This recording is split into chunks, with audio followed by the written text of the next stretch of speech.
High చిన్నారులు, ఈ రోజు కథకి మళ్ళీ స్వాగతం. అనగనగా ఒక చిన్న గ్రామంలో ఒక బాలుడు ఉండేవాడు. ఆ గ్రామం పక్కన అందమైన నది ప్రవహిస్తూ ఉండేది. వర్షాకాలంలో ఆ నది పొంగి ప్రవహించేది. కానీ ఎండాకాలం వచ్చేసరికి అదే నది చాలా చిన్నగా మారిపోయేది. ఒకరోజు చిన్న బాలుడు తన తాతతో కలిసి నది దగ్గర కూర్చున్నాడు. అతను ఆశ్చర్యంగా ఇలా అడిగాడు, తాతయ్య, కొన్ని రోజులు ఈ నది పెద్దగా ఉంటుంది, కొన్ని రోజులు చిన్నగా ఉంటుంది, ఎందుకు ఇలా మారుతుంది అని అడిగాడు.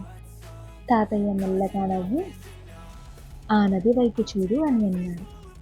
బాబు, జీవితం కూడా ఈ నది లాంటిది.